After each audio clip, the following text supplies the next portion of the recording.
आज हम एक 11th का काफ़ी इंपॉर्टेंट पहला प्रैक्टिकल चैप्टर हम स्टार्ट करने जा रहे हैं जिसका नाम है अकाउंटिंग इक्वेशन। तुम्हारा जो फर्स्ट टर्म में पेपर्स होंगे उसमें सबसे मेन जो चैप्टर आएगा तुम्हारा प्रैक्टिकल वो इसी का आने वाला है। तो इस चैप्टर में एक्चुअली में तुम्हें पूरा आइडिया मिल जाएगा कि हमारी अकाउंटेंसी किस बारे में है। तुम्हें पता है हमारी बुक का जो नाम है वो है डबल एंट्री बुक कीपिंग, तो उसका पूरा का पूरा आइडिया तुम्हें इस चैप्टर में मिलने वाला है। तो काफ़ी इंटरेस्टिंग चैप्टर है क्योंकि इससे तुम्हारे सारे कंसेप्ट्स जो डबल एंट्री बुक कीपिंग के हैं वो इसमें तुम्हारे ओपन हो जाएंगे। तो क्या चैप्टर है, कैसे क्वेश्चंस आएंगे, हम सबके बारे में डिस्कशन करेंगे। तो सबसे पहले सीखते हैं कि अकाउंटिंग इक्वेशन है क्या।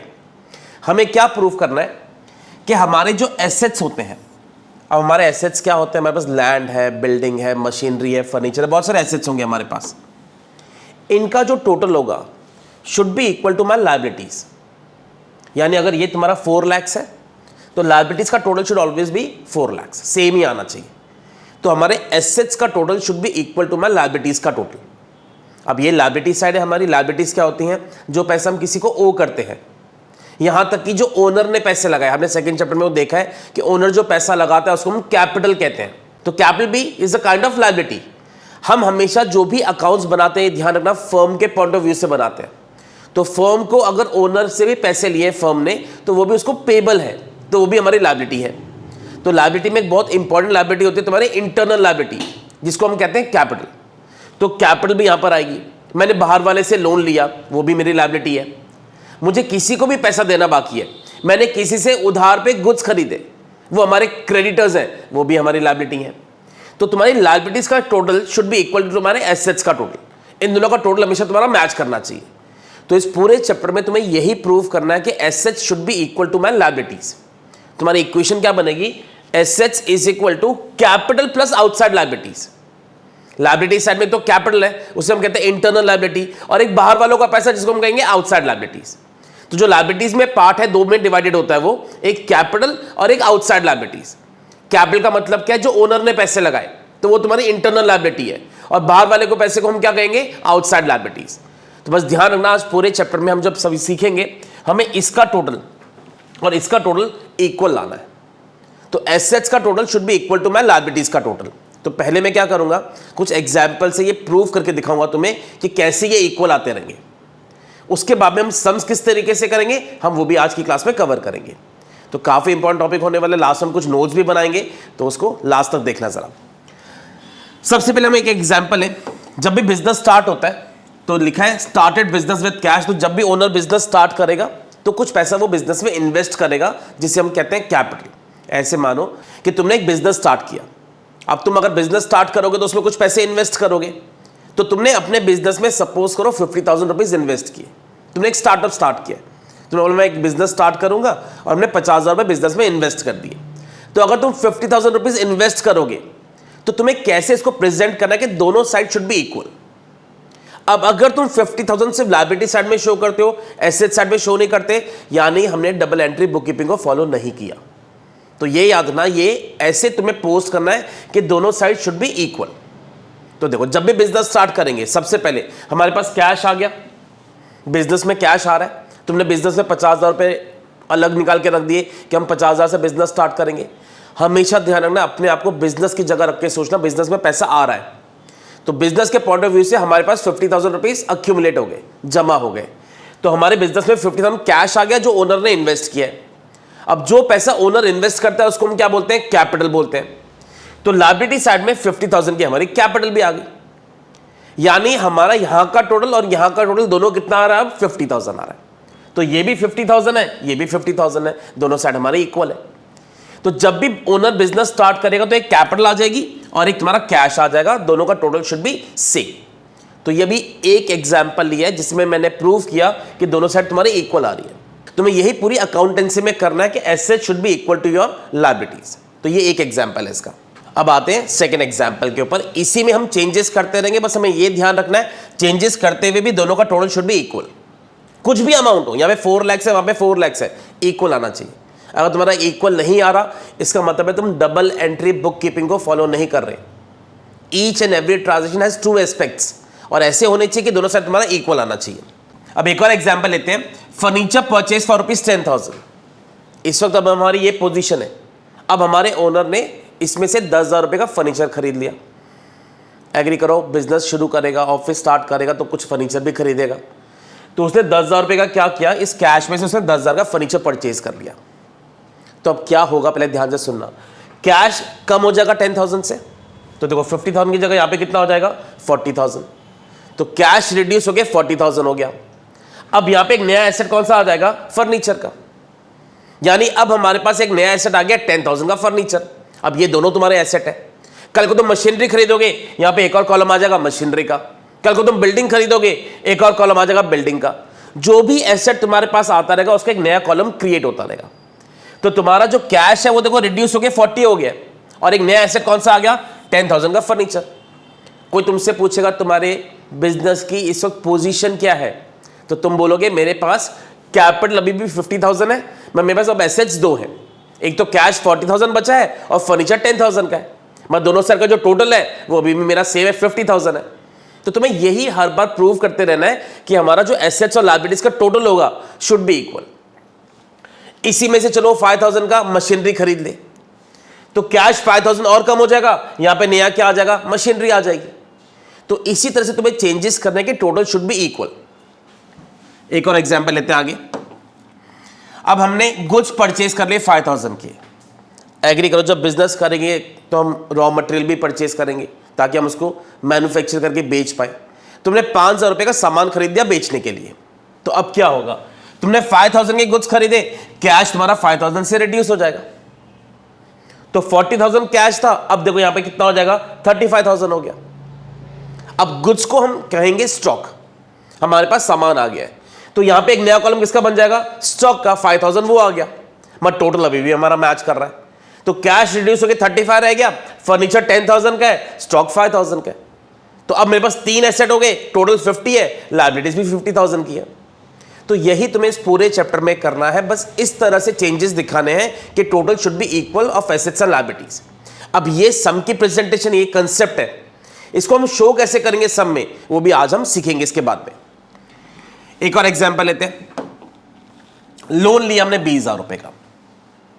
अब जरा विजुअलाइज करो, अगर लोन लोगे तो क्या होगा, कैश तुम्हारा 20,000 से बढ़ जाएगा, तो कैश मेरा 20,000 और बढ़ गया, और लोन हमने बाहर वालों से पैसे लिए, यानी मेरी एक नई लायबिलिटी आ जाएगी यहां पे लोन। तो लोन मैं कितने का दिखा दूंगा 20,000 का। तो लोन एक नया कॉलम आ गया 20,000 का, और कैश देखो बढ़ के कितना हो गया 55,000 हो गया। तो मैं जो चेंजेस करूं उस पर ध्यान दो। अब ये 55,000 हो गया, 20 यहां पर भी दिखा दिया, 20 यहां पर भी दिखा दिया। अब देखो टोटल कितना हो गया, ये 70,000 है, ये भी तुम्हारा कितना है 70,000 है। तो तुम्हें धीरे धीरे वो प्रैक्टिस करते करते याद हो जाएगा कि कैसे हम चेंजेस कहां कहां शो करने हैं। मेन अभी फिलहाल सिर्फ इस बात पे ध्यान दो कि चेंजेस की वजह से एग्री करो दोनों साइड तुम्हारी इक्वल आ रही है, तो तुम्हारे एसेट्स का टोटल और लायबिलिटीज का टोटल हमेशा सेम आना चाहिए, बस तुम्हें यह ध्यान रखना है। एक और एग्जांपल लेते हैं। अब हमने रेंट पे कर दिया। अब देखो रेंट पे करना, सैलरी पे करना, इलेक्ट्रिसिटी का बिल भरना, ये सब हमारे डेली के एक्सपेंसेस होते हैं, ये कोई एसेट नहीं है। तुमने पे करा, अगले महीने फिर पे करना पड़ेगा। तो जो एक्सपेंसेस होंगे ना, याद ना, बिजनेस क्योंकि ओनर का होता है तो एक्सपेंसेस से हमारी जो कैपिटल है वो रिड्यूस हो जाती है। तो जब भी तुम कोई एक्सपेंस करो, इसे हमने रेंट पे करा तो कैश तो कम हो गई, साथ में कहां पे माइनस कर दोगे, कैपिटल में से। खर्चों से ओनर की कैपिटल विल रिड्यूस। जब भी ओनर कुछ खर्चा करेगा कैपिटल कम हो जाएगी, कल को ओनर कुछ कमाएगा तो कैपिटल बढ़ भी जाएगी। बिजनेस अल्टीमेटली किसका है, ओनर का। तो जो भी कमाई होगी उससे हमारी कैपिटल बढ़ेगी, और जो भी खर्चा होगा उससे हमारी कैपिटल कम हो जाएगी। तो अगर मैं 3,000 रुपए का रेंट पे कर रहा हूं तो देखो कहां पे फर्क पड़ेगा, तुम्हारा कैश 3,000 रुपए कम हो गया देखो, और यहां पे कैपिटल पे ध्यान दो, ये भी तुम्हारा 3,000 रुपए कम हो जाएगा। तो यहां पे भी तुम्हारा 3,000 रिड्यूस हो गया, यहां पे भी 3,000 कम हो गया। कल को तुम सैलरी पे करोगे 2,000 की, कैश में से भी माइनस कर दो, कैपिटल में से भी माइनस कर दो। तो यहां पे तुम्हें समझना बहुत जरूरी है कि ना खर्चा और एसेट में क्या फर्क है। खर्चा क्या है, रेंट पे करना, सैलरी पे करना, इलेक्ट्रिसिटी का बिल पे करना, मोबाइल का बिल पे करना, सब एक्सपेंसेस है। फर्नीचर खरीदना, स्टॉक खरीदना, ये एक्सपेंस नहीं, ये हमारे एसेट है। तो एसेट खरीदने से कैपिटल में फर्क नहीं पड़ता, एसेट का नया कॉलम बन जाएगा। खर्चा करने से हमारी कैपिटल रिड्यूस हो जाएगी। तो इसी को अब हम कैसे प्रेजेंट करेंगे प्रॉपर एक सम में, वो अब हम सीखेंगे आगे। अभी फिलहाल तुम्हें सिर्फ कंसेप्ट बता रहा था कि दोनों का टोटल शुड बी इक्वल। तो हमें करना क्या है, लायबिलिटीज का total should be equal to my assets का टोटल, और लायबिलिटीज में क्या क्या आएगा, कैपिटल और बाकी की लायबिलिटीज। तो देखो हमारी इक्वेशन क्या बनेगी, अगर हम इसको प्रॉपर कैसे सम करेंगे उसकी बात करें, तो सीरियल नंबर का कॉलम होगा पहले, transactions, assets is equal to capital plus liabilities. कुछ स्कूल में तुम्हें बोलेंगे लायबिलिटीज प्लस कैपिटल लिख दो, बात वही है, कैपिटल प्लस लायबिलिटीज या लायबिलिटीज प्लस कैपिटल, इसमें कोई फर्क नहीं पड़ेगा। कैपिटल कौन सी लायबिलिटी होगी तुम्हारी, इंटरनल, और ये वाली कौन सी होगी तुम्हारी, एक्सटर्नल। हेडिंग में तुम क्या लिखोगे, अकाउंटिंग इक्वेशन। तो जो मैंने अभी एग्जांपल्स दिए थे, ऐसे हम कुछ एग्जांपल्स देंगे। अब इसको प्रेजेंट कैसे करना है, तुम सम कैसे करके आओगे पेपर में, उसकी बात करेंगे हम। तो जो मैं अभी तक तुम्हें बैलेंस शीट के थ्रू समझा रहा था वो सिर्फ कंसेप्ट की स्लाइड थी, अब हम प्रेजेंटेशन की बात करेंगे, इसकी प्रेजेंटेशन कैसे होगी। तो देखो एक एग्जांपल से स्टार्ट करते हैं। देखो हमेशा पहला ट्रांजैक्शन तुम्हारा यही होगा, ओनर ने बिजनेस स्टार्ट करा। तो चलो फिर से देखते हैं, started business with cash, owner ने बिजनेस स्टार्ट करा।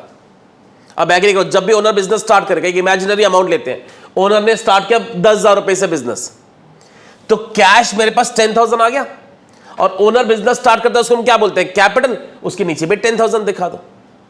तो तुम्हें क्या करना होगा, एसेट्स में एक लाइन छोड़नी है जिसमें तुम अलग अलग कॉलम्स क्रिएट करते रहोगे।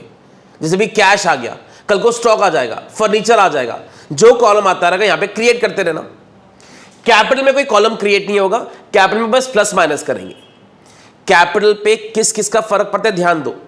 जब ओनर बिजनेस स्टार्ट करेगा कैपिटल बढ़ेगी, कल को ओनर कुछ खर्चा करेगा, रेंट पे करना, सैलरी पे करना, इसमें से माइनस हो जाएगा, और अगर कुछ कमाएगा तो यही हमारी कैपिटल बढ़ जाएगी। लायबिलिटीज में क्या क्या आएगा, जो भी हम किसी से ओ करेंगे, हमने किसी से लोन ले लिया, हमने किसी से उधार पे गुड्स खरीद लिए, तुम्हें किसी को भी अगर आउटसाइडर को पैसा देना बाकी है तो वो तुम्हारी लायबिलिटीज होगी। तो लायबिलिटीज में भी नीचे हम नाम शो करते रहेंगे, और एसेट्स में भी हम नीचे नाम शो करते रहेंगे कौन सा एसेट आ रहा है। तो अब हम बात करेंगे प्रेजेंटेशन की, क्योंकि देखो तुम्हारा इनिशियल टाइम है, ये पहला चैप्टर है तुम्हारा प्रैक्टिकल। तो काफी स्टूडेंट्स पैनिक कर जाते हैं, सर इतने सारे कैसे याद रहेंगे। जब तुम प्रैक्टिस करोगे धीरे धीरे, बार बार वो तुम्हें याद हो जाएगा कौन सी चीज कहां जाएगी। अभी फिलहाल उससे ज्यादा पहले ही प्रेजेंटेशन पे ध्यान देना, हम लिखेंगे किस तरीके से। जैसे हमने पहला ट्रांजेक्शन लिखा, बिजनेस स्टार्ट किया उसने, तो कैश के नीचे दिखाना है और कैपिटल के नीचे दिखाना है। तो मैं ये रिकमेंड करूंगा, इसके बाद मैं एक सम और भी कराऊंगा, जब तुम्हें दूंगा वो सम साथ में करने के, तुम साथ साथ में करेंगे, बेटर है तुम भी साथ में नोट्स की कॉपी में करके देखना उसको, ताकि तुम्हें क्लैरिटी रहे। सेकंड ट्रांजैक्शन लेते हैं, ओनर ने फर्नीचर खरीद लिया 1,000 रुपए का। अब देखो क्या होगा, फर्नीचर खरीदेंगे तो कैश हमारा रिड्यूस हो जाएगा, कैश हमारा जा रहा है, और यहां पे नया कॉलम किसका बना देंगे, फर्नीचर का। तो कैश रिड्यूस हो गया, फर्नीचर का एक नया कॉलम आ गया। यहां पे हमने माइनस कर दिया 1,000, यहां पे प्लस कर दोगे 1,000। तुम्हें ऐसे काट के नहीं दिखाना, तुम्हें इसी के नीचे प्लस माइनस करना है। अब नीचे एक लाइन डाल देना और आंसर लिख देना, हमारा आंसर कितना आ रहा है। What do you mean by answer, 10,000 minus 1,000 will be 9,000, furniture will be 1,000, capital will be 10,000। तो तुम लाइन डाल के नीचे आंसर लिख दोगे कि अब हमारी पोजीशन क्या है। तो देखो इसे तो हमारी पोजीशन क्या है, इसको कहते हैं न्यू इक्वेशन। फर्स्ट ट्रांजैक्शन के बाद में कभी न्यू इक्वेशन नहीं लिखी जाती, सेकंड के बाद में लिखोगे। तो हर ट्रांजैक्शन के बाद में, इसके बाद में तुम एक लाइन डालोगे और नीचे आंसर लिखोगे, which will be known as new equation. क्या होगी बताओ, 10,000 माइनस 1,000, 10 में से 1 माइनस करोगे, कितना हो गया 9,000, ये सेम 1,000 आ जाएगा, कैपिटल 10,000 की आ जाएगी, लायबिलिटीज तुम्हारी अब तक 0 चल रही है। तो न्यू इक्वेशन में तुम्हें पूरा इक्वेशन लिखना पड़ेगा, इस वक्त हमारी क्या पोजीशन है। क्या पता चलता है, हमारे पास अभी 2 एसेट्स हैं, कैपिटल इतनी है, लायबिलिटीज अभी तक हमारी 0 है, तो इक्वल आएगा तुम्हारा लायबिलिटीज का और एसेट्स का टोटल। लायबिलिटी साइड मैं फिर कह रहा हूं, यहां 2 पार्ट में डिवाइडेड होगी, कैपिटल का पैसा अलग और बाहर वालों की लायबिलिटीज तुम्हारी अलग। नेक्स्ट ट्रांजैक्शन लेते हैं, पेड रेंट। अब हमने डिस्कस किया था रेंट पे करना इज एन एक्सपेंस। ध्यान से सुनना, मैं वापस ये बात रिपीट कर रहा हूं, स्टूडेंट्स को शुरुआत में कंफ्यूजन रहती है, सर फर्नीचर खरीदना एक्सपेंस क्यों नहीं है। फर्नीचर मुझे फ्यूचर में बेनिफिट देगा, वो मेरा एसेट है। रेंट पे करना इज एन एक्सपेंस। तो अगर तुम फर्नीचर खरीद रहे हो, मैंने यहां पे नया कॉलम बनाया था फर्नीचर का, अगर तुम रेंट पे करोगे तो याद तुम्हारी जो कैपिटल है वो रिड्यूस हो जाएगी, क्योंकि वो एक्सपेंस है।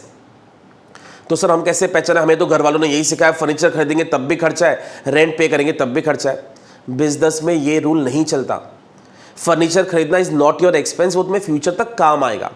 तो जिसका तुम्हें फ्यूचर में काम आएगा वो तुम्हारा एसेट बन जाता है। तो तुम्हें हर बार जो भी खर्चा करना पड़ेगा, रेंट पे करना, सैलरी पे करना, वेजेस पे करना, ये सब तुम्हारे एक्सपेंसेस है डे टू डे के, उससे तुम्हारी कैपिटल रिड्यूस होगी। तो याद रख, फर्नीचर खरीदेंगे, मशीनरी खरीदेंगे, बिल्डिंग खरीदेंगे, लैंड खरीदेंगे, उन सबका एसेट्स में कॉलम क्रिएट होगा। स्टॉक खरीदेंगे, उसका भी एसेट में कॉलम क्रिएट होगा। मगर कोई एक्सपेंस करने का मतलब हमारी कैपिटल को रिड्यूस करेगा। तो ये हमारी इक्वेशन आ गई थी। रेंट का देखते हैं एग्जाम्पल। अब मैंने 500 रुपए का रेंट पे करा तो कैश भी कम हो गया, कैश के नीचे 500 लिख दिया और कैपिटल के नीचे भी 500 लिख दो, यानी अब मेरा कैश और कैपिटल दोनों रिड्यूस हो रहा है। एसेट पे और कोई कॉलम पे फर्क नहीं पड़ेगा, सिर्फ कैश इज गोइंग आउट और यहां पे कैपिटल तुम्हारी रिड्यूस हो जाएगी कि ओनर के लिए खर्चा हो गया। अब लाइन डालोगे, नीचे लिखोगे न्यू इक्वेशन। अब क्या न्यू इक्वेशन बन गई हमारी? 9000 माइनस 500, ये 8500 हो गया, ये 1000 ही है, ये 9500 है, वो तुम्हारा जीरो है। तो हर एक बार याद नहीं, जो साइंस तुम्हें शो करने प्लस माइनस वाले वो सिर्फ न्यू इक्वेशन में आने चाहिए। उसके ऊपर जब कोई ट्रांजिशन लिखोगे तो खाली कहां पर फर्क पड़ रहा है वहां दिखाओगे। यहां पे तुम्हें ये जीरो लिखने की जरूरत नहीं है। जैसे यहां पे फर्नीचर में कोई चेंज नहीं था, तुम्हें यहां पे कुछ नहीं दिखाना, सिर्फ कहां पर फर्क पड़ रहा है उसके नीचे तुम्हें प्लस माइनस करना है।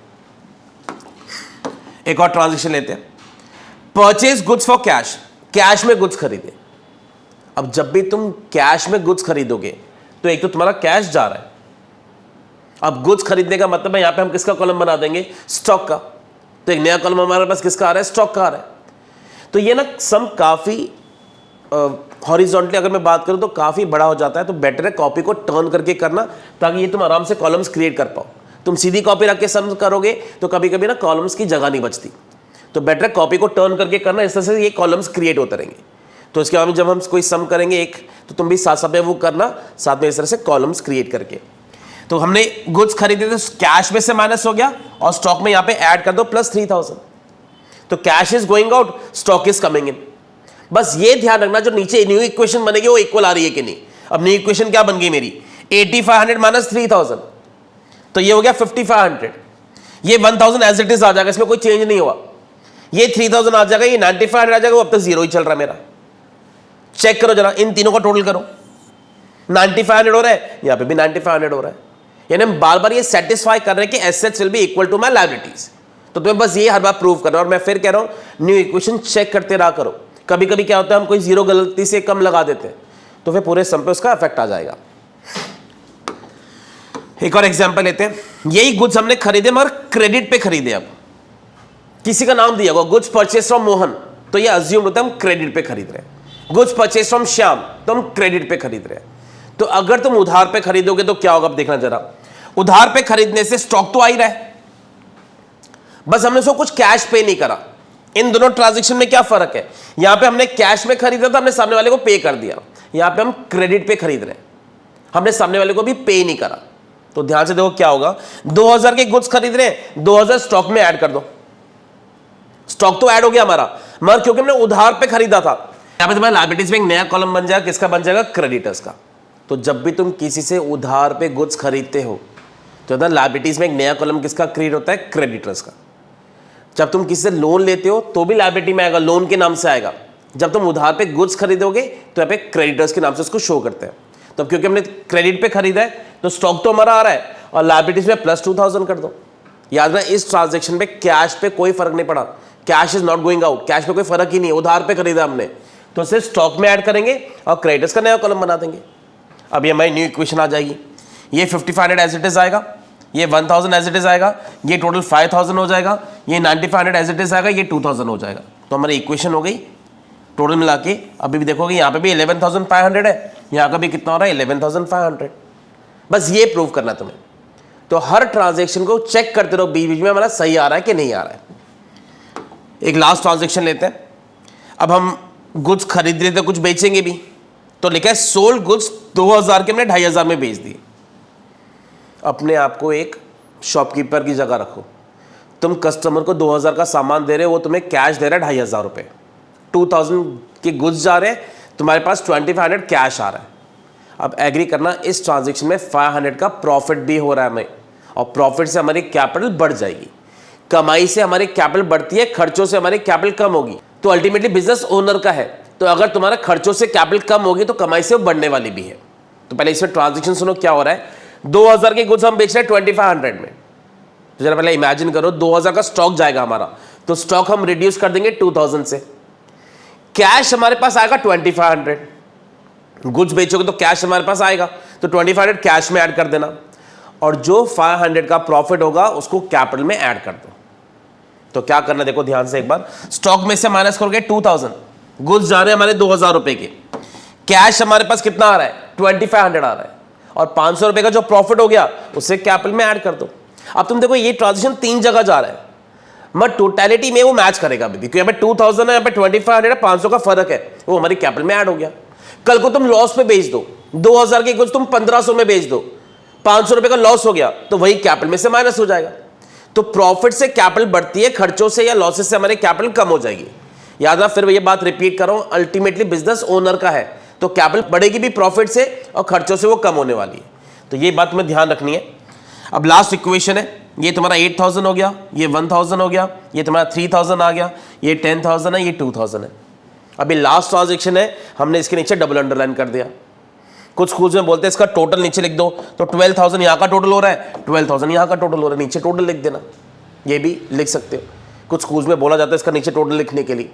तो एक बेसिक कंसेप्ट था कि एक सम हम किस तरह से अप्रोच करेंगे। ये समझो 6 मार्क का एक क्वेश्चन आएगा, ऐसे कितने ट्रांजेक्शन होते हैं उसके बारे में एक वीडियो इसके बाद में डालूंगा, जिसमें हम सारे ट्रांजेक्शंस, जैसे इसमें तो हमने 5-6 लिए, ऐसे मैक्सिमम हमारी बुक में कौन से ट्रांजेक्शन है वो सब उसमें हम डिस्कस करेंगे, उसके प्रॉपरली नोट्स भी बनाएंगे।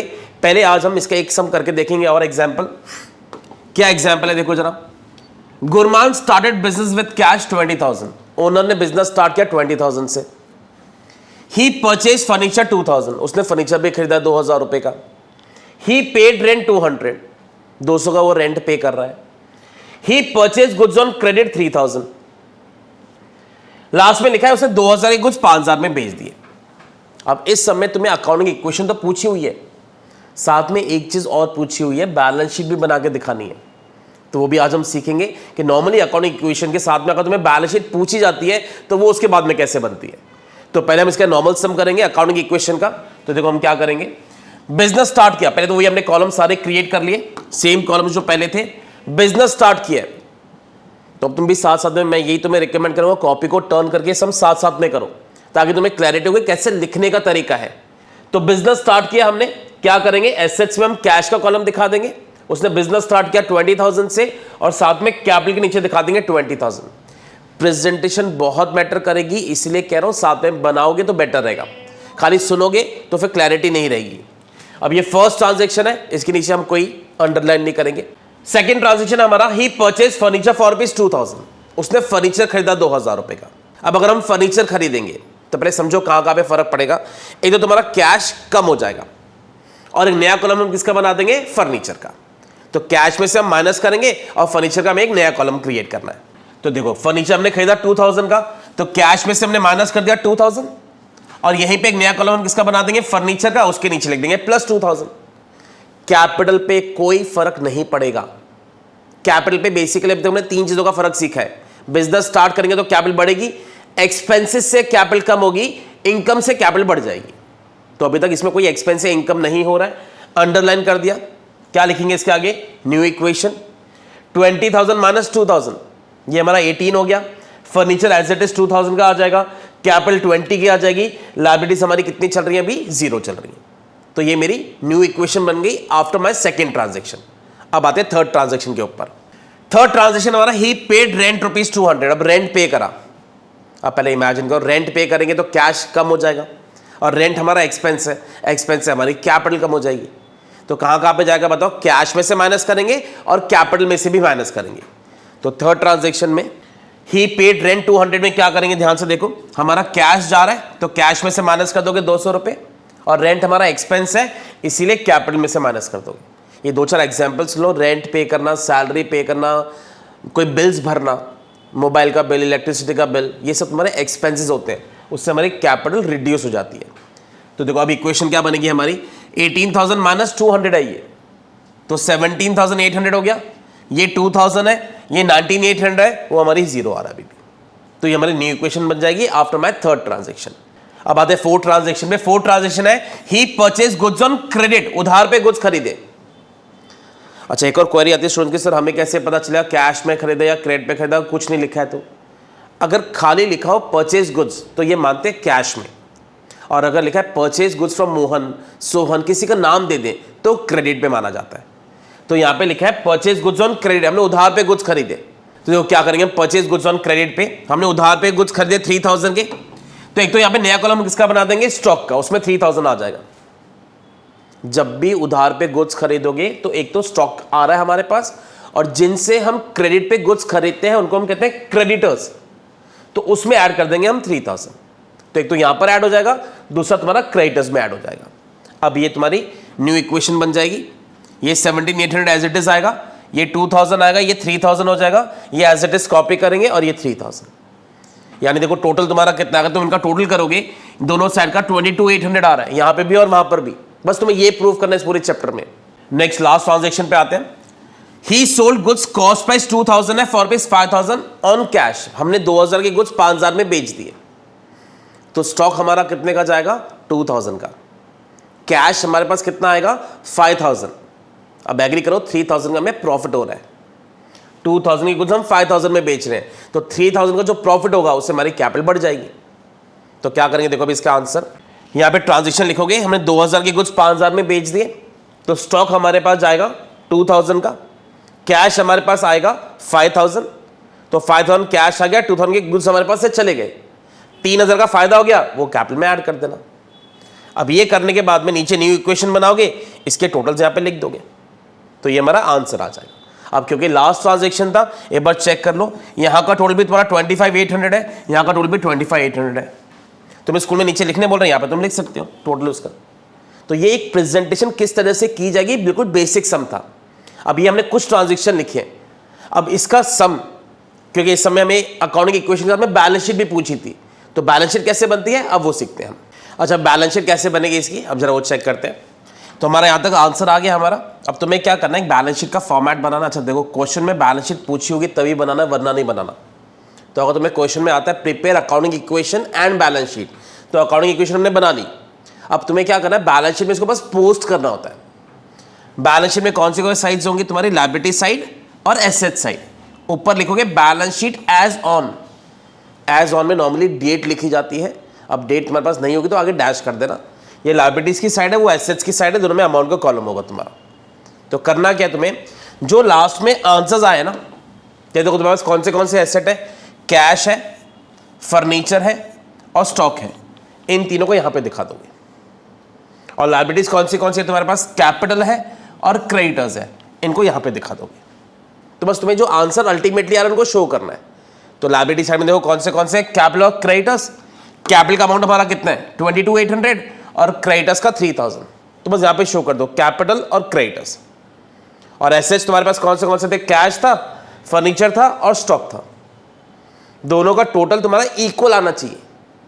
तो लायबिलिटीज यहां पर डाल दो, एसेट्स यहां पर डाल दो। ये तुम्हारी इंटरनल लायबिलिटी, ये तुम्हारी आउटसाइड लायबिलिटी है, और एसेट्स तुम्हारे पास साल के एंड में 3 है। तो ये हमारी पोजीशन है ऑन अ गिवन डे। जो भी डेट अभी तुम्हारे पास, क्योंकि डेट नहीं है तो एक पर्टिकुलर डेट पे हमारे पास ये एसेट्स और ये लायबिलिटीज हमारे पास गिवन होते हैं। तुम्हें लास्ट में इसका टोटल करना होता है। जैसे ये टोटल करोगे 25800 आ जाएगा, उसी को सामने लिख दोगे 25800 और नीचे डबल अंडरलाइन कर दोगे कि क्लोज हो गया। तो ये बिल्कुल एग्जैक्ट इसी पैटर्न पे तुम्हें बनाना है। इसको कुछ नंबरिंग 1 2 3 4 ये सब नहीं डालते, प्रॉपर्ली ऐसे ही बनता है। तो साथ साथ में बना लो इसको। बैलेंस शीट कैसे बनती है फिर बोलो पेपर में पूछेंगे तभी बनाना, वरना तुम्हें सिर्फ अकाउंटिंग इक्वेशन बनानी होती है। तो एक सम में अकाउंटिंग इक्वेशन आती है प्लस बैलेंस शीट आती है।